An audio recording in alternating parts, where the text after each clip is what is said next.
부활신앙, 끝까지 남은 자로 살아가리. 부활신앙, 끝까지 남은 자로 살아가리라는 제목을 가지고 말씀을 전하도록 하겠습니다.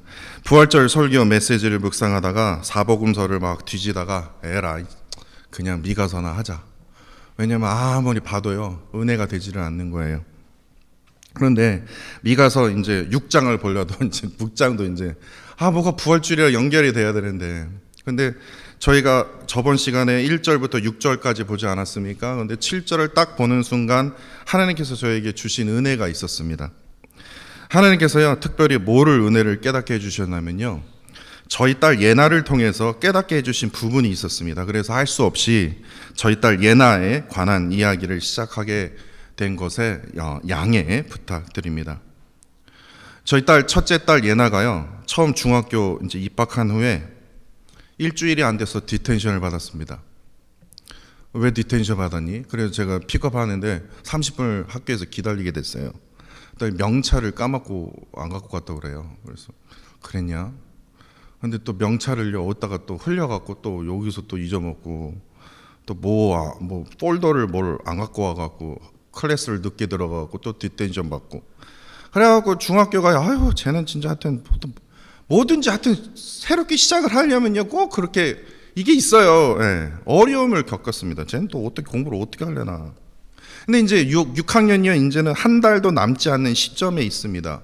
근데 진짜예요. 기적처럼요 예나가요 뭐 자랑이 아닙니다. 6학년이 끝날 한 달도 안 되는 이 시점에서 예나는요 모든 성적을요 A를 받고 있다는 것을 제가 할렐루야라고 했습니다. 이상하다. 어떻게 이럴 수가 있지? 그런데 제가 너무 궁금해가고요. 어떻게 A를 받을 수 있는 거지? 그랬더니요, 되게 간단한 방법을 제가 그 비결을 찾게 되었습니다. 예나는요, 학교가 끝나도요, 나가지 않습니다. 다시 말해서, 처음에 70점인가 60점을 받으면요, 다시 재시험을 받으면요, 재시험을 보면 그것도 똑같죠. 그러면 다시 90점으로 올릴 수 있는 그 재시험을 볼 수 있는 그 비결이 있더라고요. 어쩐지 얘가 나와야 되는데 안 나오더라고요. 그러니까 재시험을 끝까지 학교에 남아서 준비하고 있었다라는 겁니다. 이게 아무것도 아닌 것 같아도요, 우리가요 좋은 결과를 얻기 위해서는요 남아서 훈련해야 돼요. 남아서 연구해야 된다라는 거예요. 다른 사람 놀 때 다 놀고 다른 사람 쉴 때 다 쉬고 공부할 때 공부하고 그러면 좋은 결과 없어요. 끝까지 뭐 합니까? 남은 자가 되는 것이 좋은 결과를 얻을 수 있는 한 가지의 방법이라는 겁니다. 다시 말해서 좋은 결과보다 중요한 것이 무엇이냐? 포기하지 않고 끝까지 남은 자가 되어야 된다는 거예요. 성공보다 더 중요한 것이 끝까지 남아 끊임없이 도전하는 것이 성공보다 더 중요하다는 거예요. 저는요 공부를 저도 좀 그래도 뭐 박사 학위는 안 받았지만 그래도 공부를 좀 많이 했거든요. 여러 방면으로요. 뭐 수학도 공부하고 성경도 공부하고 하여튼 뭐 극과 극을 공부했으니까요. 근데 제가 깨달은 게 있어요. 전 머리가 나쁩니다. 그러나 저에게는요 특수한 엉덩이가 있습니다. 앉으면요 저는 안 일어납니다. 이해할 때까지는요. 다른 사람보다 이해력이 부족해도 저는 머리가 좋지 못해도 엉덩이는 최상급입니다. 계속 앉아 있거든요. 저는 그래서 그걸 깨달았어요. 공부는 머리로 하는 게 아니구나. 엉덩이로 하는 거구나. 비록 다른 사람보다 많이 뒤처져 있을지라도, 다른 사람보다 머리가 좋지 않을지라도 끝까지 남아 포기하지 않고 끝까지 도전하는 자는요 반드시 뭐가 주어집니까? 승리가 주어진다고 저는 그렇게 믿거든요. 근데 이런 맥락에서 한번 성경 말씀도 이런 맥락에서 한번 보세요. 믿음을 중도 포기한 사람 있습니까? 그냥 잘 때 다 자고 예배할 때 드리고 그리고 시험시험 신앙생활에서 그래서 하나님의 뜻을 이루었습니까? 하나님의 역사를 이루었습니까? 그러면 얼마나 좋겠냐고요. 그냥 남들처럼 그냥 편안하게 쉬면서 뭔 새벽기도, 뭔 아침에 그냥 주일 아침에 일어나기도 힘든데 뭐 그렇게 아침에 드리는 거야? 어느 교회 가보니까 뭐 2시, 3시 아니면 뭐 저녁에 드리는 교회도 있던데, 아니 그냥 잠시 믿음 내려놨다가 그 다음에 좀 문제가 생기면 믿음 딱 다시 들고, 그럼 얼마나 좋겠냐고. 그런데 성경 말씀에는요, 믿음을 끝까지 포기하지 않고 하나님의 뜻에 따라 끝까지 남은 자가 되었다라는 거예요. 끝까지 도전했다라는 거예요. 자기 목이 달아날지언정, 톱으로 자기 몸을 자를지언정 끝까지 믿음으로 남는 자가 되었다라는 거예요. 그들의 그 이야기가 바로 성경에 담겨져 있다라는 거예요.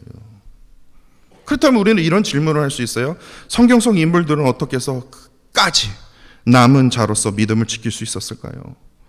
마르틴 루터가요, 31절로 되어 있는 이 로마서 3장을요 2가지 시간대로 나누었다고 합니다. 저도 책에서 봤는데요, 1절부터 20절까지는요 예수님이 오시기 이전의 BC 신앙이라고 했고요, 21절부터 31절까지 예수님이 오신 AD 신앙으로 나누었다고 합니다. 근데 중요한 건 제가 말씀드리고 싶은 건 이겁니다. 우리의 신앙이요 예수님이 오시기 전과 후로 나눌 수 있다라는 겁니다. 이게 무슨 말이냐면, 예수님이 오시기 전 BC 신앙은요, 로마서 3장에 보시면 율법에 미쳐 있어요. 다시 말해서 이게 무슨 말이냐면, 내 신앙이 보여지는 신앙이에요. 야, 목사인데 교회 안 나가면 어떡하냐 이거예요. 목사인데 기도 안 하면 뭐하냐, 야 새벽 기도 나가야지 목사인데, 보여주기식이에요. 헌금을 드리는 것도, 봉사하는 것도, 모든 게 내가 장로인데, 내가 목사인데, 보여주기 신앙이에요. 이게 바로 예수님이 오시기 전에 BC 신앙이라는 거예요. 반면에 예수님이 오신 후에 AD 신앙은요 오로지 은혜로 남는 자라는 거예요. 은혜로 남는 자. 율법에 남는 자는 계속 보여주기식으로, 목사인데 이거 안 하면 어떡해, 이거예요. 그런데 은혜에 남는 자는 외적인 행위보다는 깨달은 그 은혜를 통해서 하나님과의 깊은 그 관계만을 생각한다라는 거예요. 그 관계로부터 시작하는 신앙이라는 거예요. 그렇기 때문에 이런 질문을 할 수밖에 없어요. 나는 BC 신앙인가? 보여지는 것에 집중하고 있는 건가 아닌가? 아니면 나는 하나님과의 그 관계가 깨지지 않기 위해서 늘 하나님 앞에, 그 십자가 앞에 붙들면서 하나님께 나아가는 그 은혜에 남는, 다시 말해서 AD 신앙인가? 제가 왜 AD 신앙에 대해서 제가 이렇게 말씀드리는 이유는, 이 AD 신앙을 가져가는 이유가 이 AD 신앙 안에 이 부활 신앙과 정말 깊은 연결을 갖고 있기 때문에 그렇습니다. 부활은요 단순히 그냥 예수님이 부활하신 그 사건을 뛰어넘어서 그 부활을 깨달은 그 은혜로 하여금 무엇이 남냐면요, 끝까지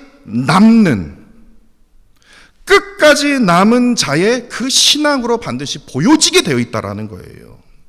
부활 신앙은요 우리가 끝까지 그 믿음을 지키고요, 그 믿음을 지키기 위해서 도전합니다. 그 도전하면서 살아냅니다. 그러한 능력이 바로 이 부활 신앙으로부터 시작이 된다라는 거예요. 그렇기 때문에 어떠한 상황에도요, 어떠한 상황의 그 사회적 공격에도요, 정치적인 공격에도 절대로 포기하지 않고 하나님과의 그 깊은 관계 속에서 끝까지 남은 자로 살아갈 수 있는 그 은혜로, 바로 이 부활 신앙을 가진 자만이, AD 신앙을 가진 자만이 살아갈 수 있다라는 거예요.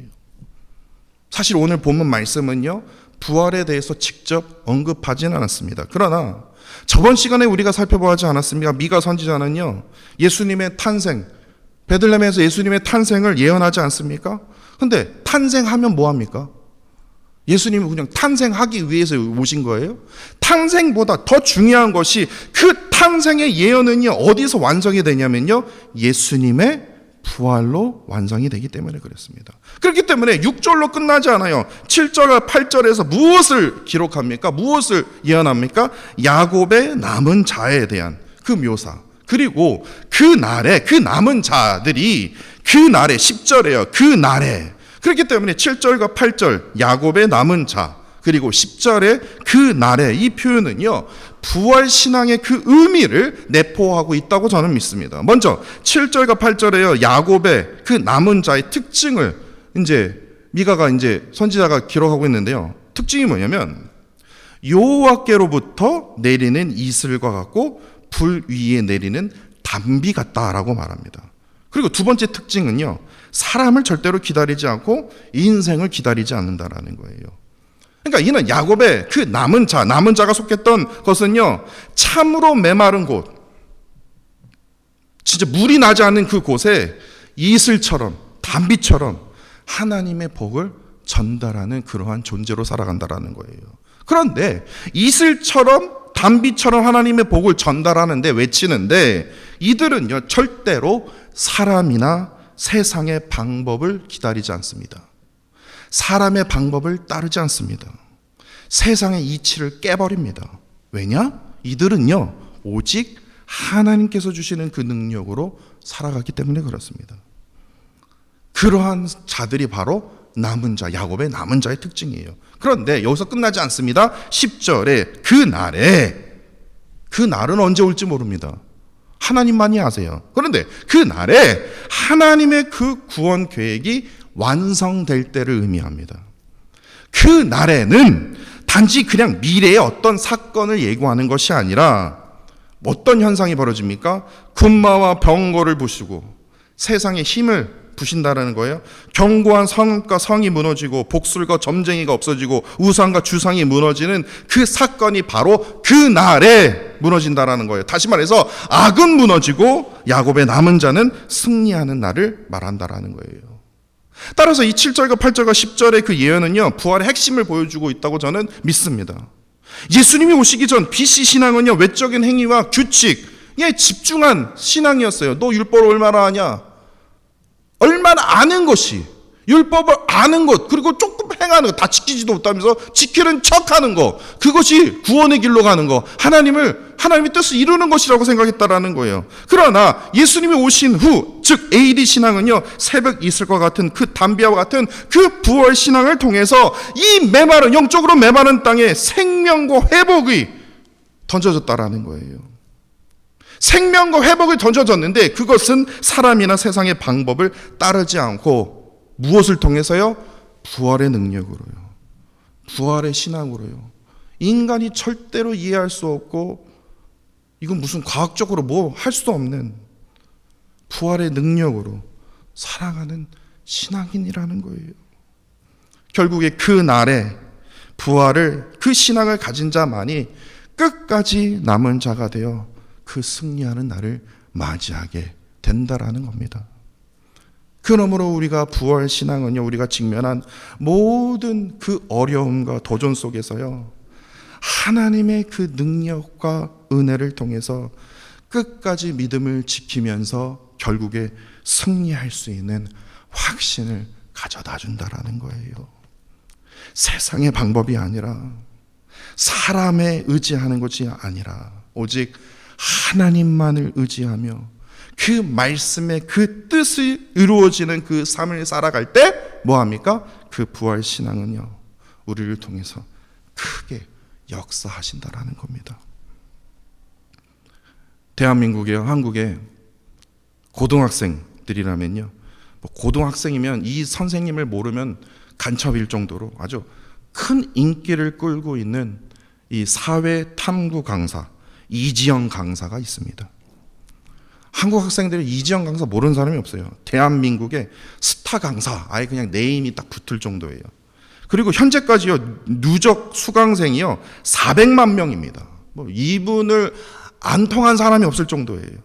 그런데요 정확히 오늘부터 한 달 전입니다. 한 달 전에 자신의 유튜브에서 이 김광규 배우라는 분 아십니까? 그 대머리 그분 아시잖아요. 김광규 배우와 함께 이 인문학을 주제로 강의하다가 갑자기 이런 질문을 받게 됩니다. 김광규 배우가 갑자기 뜬금없이 예수도 실존 인물인가요? 라는 거예요. 그러면서 자신이 이제 궁금한 거죠. 아니 예수가 죽은 지 3일 만에 진짜 살아났나요? 제가 왜 그 영상을 보게 되는지도 모르겠어요. 근데 제가 이 미가서 말씀을 묵상하면서 설교 준비하는 도중에 이 영상을 제가 보게 된 거예요. 예수도 실존 인물인가요? 저도 너무 궁금한 거예요. 이정 강사는 어떻게 얘기할까? 아니 죽은 지 3일 만에 태어난 게 이거 다시 부활한 게 이게 진짜냐고요. 충분히 세상 사람들이 묻을 수 있는 질문입니다. 그런데 이지영 강사가 아주 똑똑하게 답변을 하더라고요. 이렇게 제가 따왔습니다. 그분의 말을 그대로 따왔습니다. 우리가 단군 신화를 배울 때 곰과 호랑이가 사람이 되기 위해서 7일 동안 쑥과 마늘을 먹는 이야기가 있죠. 이것도 허구의 소설이라고 생각하는 사람들이 있지만 어떤 이들은 곰을 토템으로 하는 부족과 호랑이를 토템으로 하는 부족이 있었다고 믿습니다.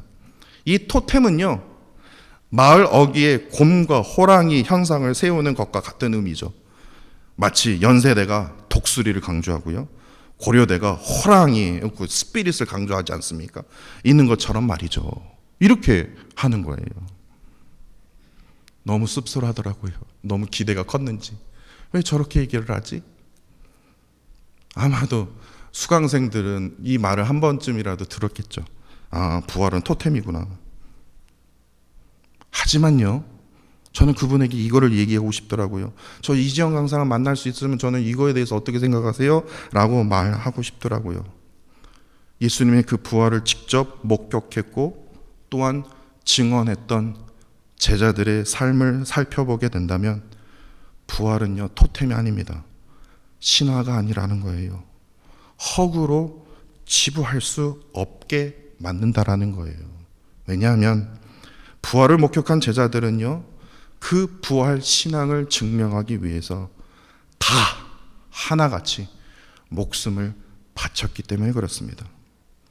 예수님의 제자 중에 사도 요한만 빼놓고는요, 모든 제자들이 다 순교를 당했습니다. 제가 2년 전에 한번 말씀드렸는데요, 세베대의 아들 야고보는요, 예루살렘에서 칼로 참수당해 순교를 당했습니다. 베드로는요, 로마에서 십자가에 거꾸로 매달려 처형됐습니다. 왜냐고요? 부활신앙 때문에요. 마태는요, 에티오피아에서 칼에 맞아 순교했습니다. 예수님의 형제 야고보는요, 성전의 남동쪽 꼭대기에서 누가 미쳐갖고요, 떨어졌는데요, 죽지 않았대요. 그랬더니 곤봉으로 더 때려갖고 죽였다고 합니다.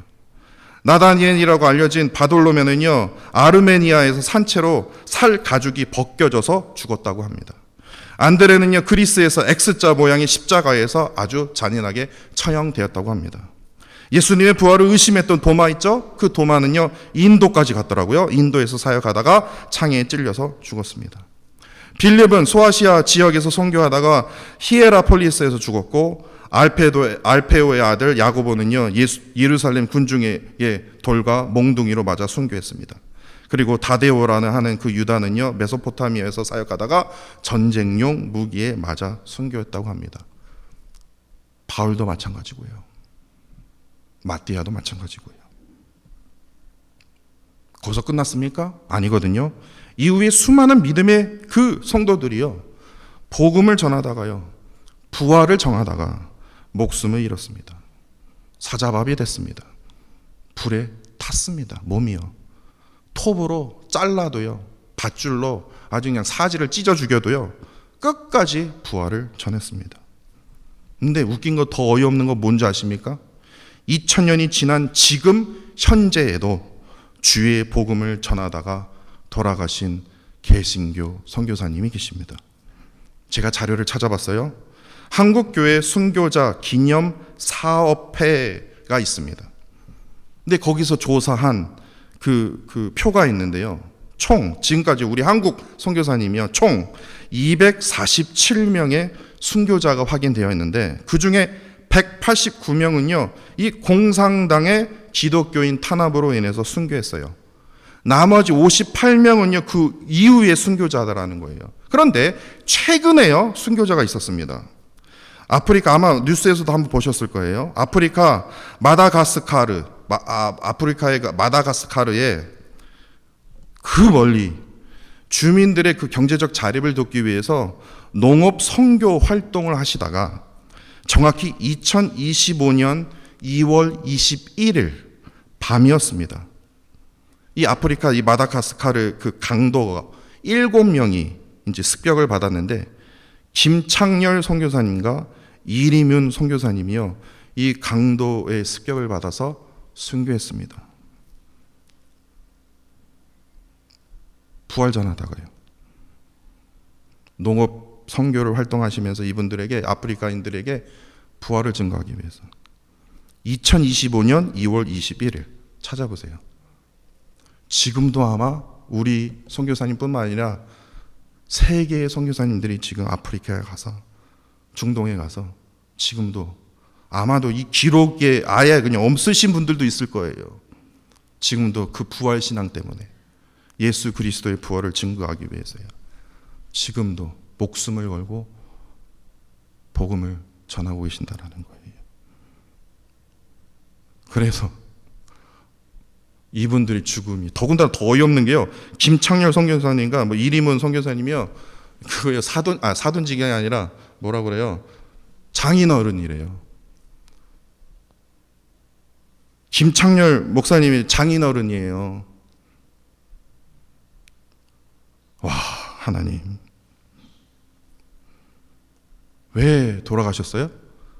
아니, 놀다가 그냥 뭐 하다가, 사업하다가, 이게 아니라니까요.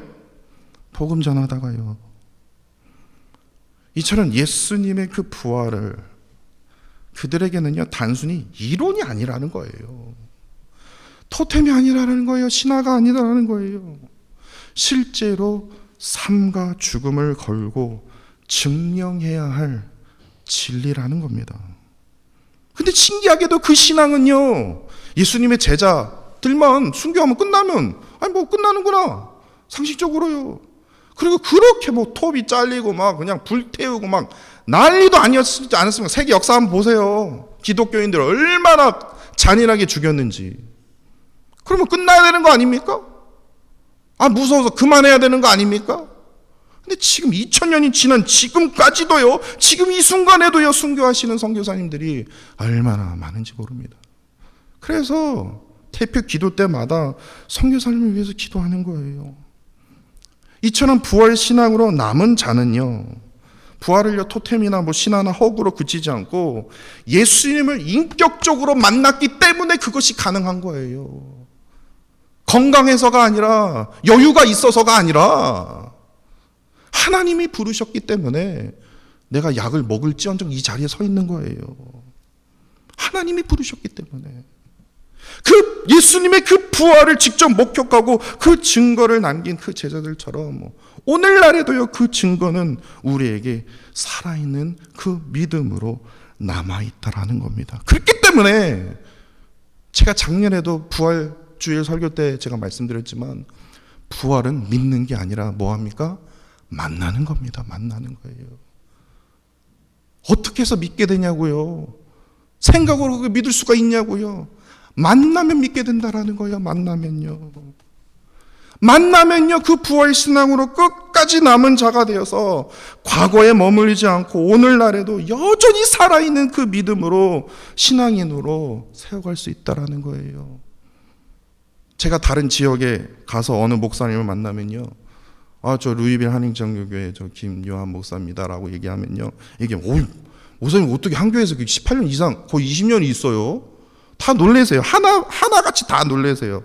저도 놀랐어요. 나도 이렇게 오래 있을 줄 저도 몰랐어요. 그런데 곰곰이 생각해보면요, 저는요, 나가고 싶은데요, 하나님께서요, 계속해요. 뭐예요? 너 여기 남아라. 저 포기하고 싶고 저 주저앉고 싶거든요. 쉬고 싶어요. 하나님 남아라. 아, 저 하나님 약 먹고 있는 거 알잖아요. 남아라. 부활 신앙으로 나를 계속해서 뭐예요? 그 부르심 때문에 포기를 못하는 거예요. 그 부활 신앙이 가짜입니까? 그 부활 신앙이 신화라고 얘기할 수 있겠습니까? 그 부활 신앙이요, 뭐예요? 우리에게 지금 살아서 움직인다는 거예요. 그 부르심 때문에 여러분들도 이 자리에, 이 시간에 나오신 거 아닙니까? 우리는요, 부활 신앙으로 우리는 살아야 된다라는 거예요. 하나님, 저 부활이 못 믿겠거든요. 믿게 해주세요. 이거는 좀 아니에요. 그 부활의 주님, 하나님 나를 찾아와 주세요. 비록 나는 너무나 연약할지언정 하나님, 그 부활 신앙으로 내가 다시 한번 일으켜 세워주세요. 그 부활 신앙을 통해서 내가 다른 선교사님처럼 내가 복음을 전하지 못할지언정 하나님, 나만 잘 살고 나만 내 안에 이너 피스를 위해서 기도하는 것이 아니라 정말 주의 복음을 위해서 내가 한 사람이라도 그 주님의 그 자리에 이끌 수 있는 복음자로 살아가게 해주세요. 내 안에 부활신앙이 있잖아요. 개인적인 시련이 닥쳐왔을 때 세상 사람들은 술을 찾겠죠. 뭐 쇼핑을 하든 뭘 하겠죠. 근데 부활신앙이 있는 사람은 어떻게 하는 줄 아십니까? 개인적으로 시련이 있을 때 부활신앙은요, 그 절망 속에서도요, 새로운 시작을 보게 됩니다. 왜냐, 하나님께서 보여주시거든요. 가족 간의 갈등이 있을 때는요, 부활신앙을 가진 자는요, 용서하게 돼요. 화해하게 돼요. 내가 죽기 때문에. 왜냐? 나는 죽고 이미 내 안에 누가 사십니까? 예수 그리스도가 살기 때문에 그냥 내가 내려놓는 거예요. 용서의, 화해의 그 길을 걸어가게 된다는 거예요.